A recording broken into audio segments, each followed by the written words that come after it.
कुंडली के प्रकार। कुछ कुंडली के प्रकार हुआ करते हैं, जैसे कि नाबालिग कुंडली। नाबालिग नाबालिग से मतलब ही वो हो जा मतलब ही निकल रहा है कि ऐसा व्यक्ति जो कि नाबालिग है।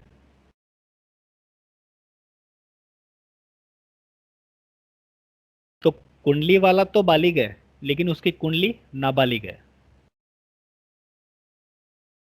कैसे पता करें कि कुंडली नाबालिग है? कुंडली के केंद्र भाव यानी कि बंद मुट्ठी के घर कौन से होते हैं? खाना नंबर 1, खाना नंबर 4, खाना नंबर 7 और खाना नंबर 10। ये कुंडली के केंद्र भाव होते हैं और इनको लाल किताब की भाषा में बंद मुट्ठी कहा जाता है। ये बंद मुट्ठी के खाने हैं। तो अगर कुंडली के बंद मुट्ठी के खाने में,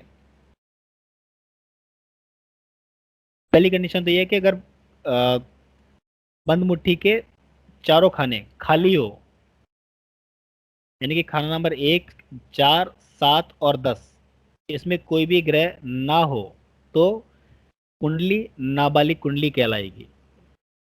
पहली कंडीशन।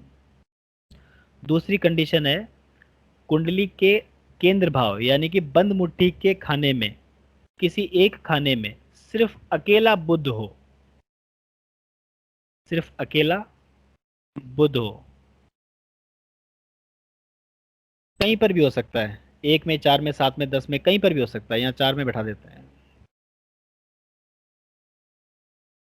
ये आपकी नाबालिग कुंडली हो गई।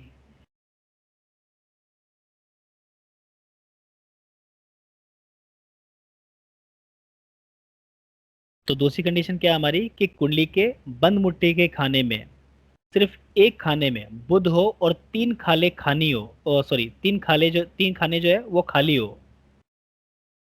तो कुंडली नाबालिग होगी। अगर बुध के साथ अगर बुध के साथ कोई एक ग्रह हो, तो कुंडली नाबालिग कुंडली नहीं मानी जाएगी। लेकिन अगर कुंडली के केंद्र भाव यानी बंद मुट्ठी के खाने में एक खाने में अकेला बुध और बाकी 3 खाने खाली हो, तो कुंडली जो है वो नाबालिग कुंडली मानी जाएगी। अब मान लीजिए बुध के साथ में अगर हमने मंगल इसका दुश्मन ही बैठा दिया, तो भी कुंडली नाबालिग नहीं है। या फिर किसी भी खाने में मंगल बैठा दिया, कोई भी बैठा दिया, मंगल को क्यों बैठा रहे हैं हम बार बार में, सूर्य को बैठा देते हैं, तो भी कुंडली अब नाबालिग नहीं मानी जाएगी। अब ये बालिग कुंडली है। लेकिन पहली कंडीशन क्या है हमारी? या तो चारों खाने खाली हो, तो कुंडली नाबालिग होगी। या फिर खाना नंबर 1, 4, 7, 10, इसमें सिर्फ और सिर्फ बुध बैठा हो और 3 खाने खाली हो, तो कुंडली नाबालिग कुंडली मानी जाएगी। तीसरी कंडीशन क्या है हमारी? कुंडली के बंद मुट्ठी के खाने खाने में कुंडली के बंद मुट्ठी के किसी एक खाने में शनि राहु या शनि केतु एक साथ हो, और राहु या केतु के अलावा बाकी 2 बचे खानों में कोई भी ग्रह ना हो, तो कुंडली नाबालिग कुंडली मानी जाएगी। अब जैसे कि यहाँ पे शनि राहु, यहाँ पे बैठा देते हैं। यहाँ पे शनि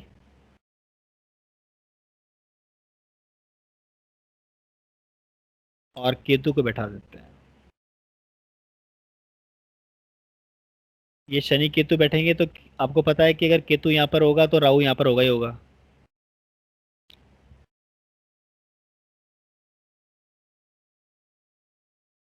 इस कंडीशन में क्या, एक एक इसको थोड़ा सा दिमाग में बैठा लीजिएगा, क्योंकि राहु और केतु हमेशा जन्म कुंडली में अपने से 180 डिग्री में होते हैं। तो उस केस में अगर राहु के साथ में कोई भी ग्रह बैठा हुआ है, तो केतु जहां पर बैठा होगा खाली माना जाएगा। उसका प्रभाव जरूर होगा, लेकिन फिर भी वो खाली माना जाएगा। और अगर केतु के साथ कोई बैठा हुआ होगा, तो राहु जहां पर बैठा होगा, अगर राहु के साथ कोई प्लेनेट नहीं, तो वो खाली माना जाएगा। अब इस कंडीशन में क्या होगा कि खाना नंबर 4, 7 और 10 खाली माने जाएंगे। तो ये भी नाबालिग कुंडली हो गई।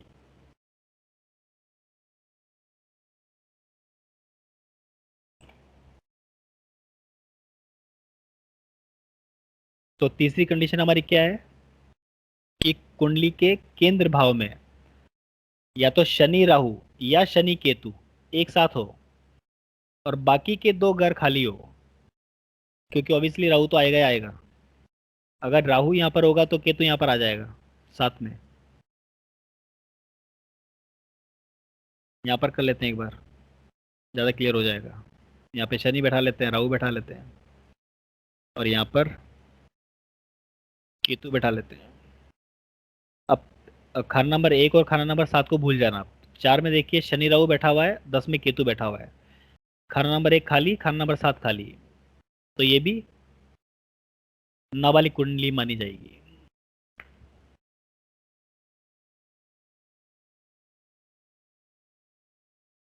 चौथी कंडीशन और लास्ट कंडीशन कौन सी है हमारी? खाना नंबर 12 में केतु बैठा हुआ हो। अब चाहे वो किसी भी ग्रह के साथ हो सकता है, हो सकता है यहाँ पे सूर्य भी बैठा हो सकता है मंगल भी बैठा हुआ हो। लेकिन अगर खाना नंबर 12 में केतु है तो कुंडली नाबालिग कुंडली मानी जाएगी।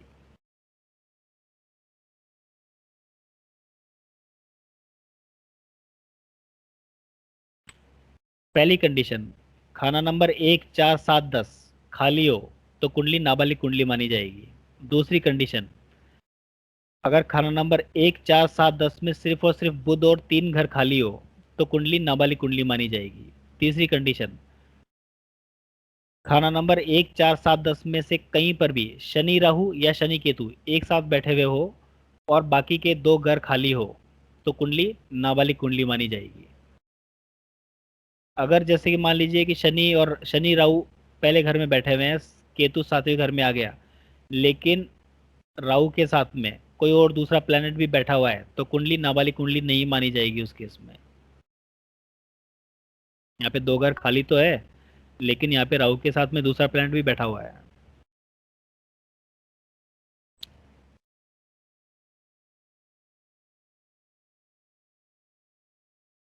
यहाँ पे शनि बैठा दिया, यहाँ पे केतु बैठा दिया और यहाँ पर राहु बैठा दिया, साथ में सूर्य बैठा दिया। अब कुंडली नाबालिग कुंडली नहीं है, क्योंकि यहाँ पे सूर्य आ चुका है। अगर सूर्य नहीं होता तो ये कुंडली नाबालिग कुंडली मानी जाती, चाहे दो घर खाली हो, लेकिन एक ग्रह आ गया यहाँ पे। और चौथी कंडीशन क्या है हमारी कि खाना नंबर 12 में केतु हो, चाहे किसी भी ग्रह के साथ हो, चाहे यहाँ पे 4 ग्रह हो चाहे 5 ग्रह एक साथ बैठे हुए हो, लेकिन केतु खाना नंबर 12 में हो तो भी कुंडली नाबालिग कुंडली मानी जाएगी। अब नाबालिग कुंडली का मतलब क्या हुआ? जिसकी कुंडली नाबालिग हो ऐसे व्यक्ति को ऐसे व्यक्ति को कोई भी कार्य करने से पहले कम से कम 5 लोगों की सलाह ले लेनी चाहिए। मतलब अपने उससे कोई भी डिसीजन ना ले, अपने मन से डिसीजन नहीं लेना चाहिए। कम से कम 5 लोगों की, 4 से 5 लोगों की सलाह जरूर ले ले कोई भी काम करने से पहले। अगर ऐसा नहीं है तो दीवार से सलाह कर सकता है। अपने कमरे में जाए और अपने कमरे में दीवार को बोले कि मैं आज ये इंपॉर्टेंट काम करने जा रहा हूँ, और अपने काम पे चला जाए।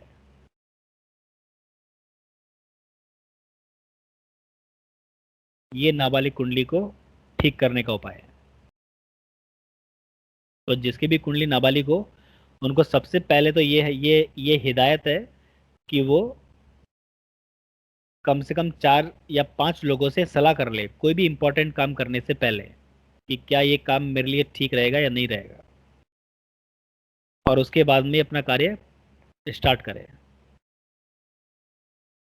और अगर ऐसा सीन नहीं है, उसको शर्म आती है ऐसा पूछने में, तो फिर अपने कमरे में जाए और अपनी कमरे की किसी भी दीवार से सलाह कर ले, वॉल से सलाह कर ले। उसको बोल, मतलब दीवार को बोल दे कि मुझे ये इम्पोर्टेंट काम है, मैं ये इम्पोर्टेंट काम करने जा रहा हूँ। अब दीवार तो जवाब देगी नहीं, लेकिन उसका काम जरूर हो जाएगा।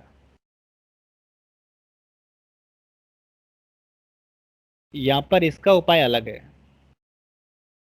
केतु खाना नंबर 12, जब भी केतु खाना नंबर 12 में हो तो भी कुंडली नाबालिग कुंडली मानी जाती है, चाहे केंद्र के चारों खाने भरे हुए हो। चाहे खाना नंबर 1, 4, 7, 10 में कोई ना कोई ग्रह जरूर हो या ना हो, कोई मतलब नहीं, लेकिन अगर केतु खाना नंबर 12 में आ गया तो कुंडली नाबालिग कुंडली मानी जाएगी। इसका एक अलग इसका उपाय अलग है, वो आप उपाय लिख लीजिए। जिसकी भी कुंडली नाबालिग हो, स्पेशली ये वाली केतु खाना नंबर 12 वाली, ऐसे व्यक्ति को क्या उपाय करना है? सुबह उठ करके, और जब फ्री हो जाए अपने काम से, मतलब कि स्नान वगैरह कर ले, उसके बाद में एक कप ले और कप में कच्चा दूध डाले। एक छोटा सा कप ले और कप में कच्चा दूध भरे, और दाएं हाथ का अंगूठा अपने दाएं हाथ का अंगूठा उसके उसके अंदर डिप करे, और जैसे छोटे बच्चे चूसते हैं अंगूठा, वैसे उसको चूसे, दूध को। ऐसा कितनी बार करना है? 12 बार करना है। एक बार अंगूठा अपना दाएं हाथ का अंगूठा लिया, उस उस कप में जिसमें कच्चा दूध है उसके अंदर डिप किया, और फिर उसको जैसे छोटे बच्चे चूसते हैं वैसे वैसे चूसा। उसके बाद में वापस डिप किया, फिर चूसना है, फिर डिप करना है, फिर चूसना है, फिर डिप करना है, फिर चूसना है। ऐसा 12 बार करना है, 12 टाइम करना है, और डेली करना है। तो ये केतु खाना नंबर 12 वाला जो नाबालिग कुंडली बनी हुई है, ये ब्रेक हो जाती है। इस कंडीशन में किसी से सलाह लेने की जरूरत नहीं है। ना ही दीवार से सलाह लेनी है, ना ही 5 लोगों से सलाह लेनी है। सिर्फ अपना उपाय करता रहे और अपना काम करता रहे।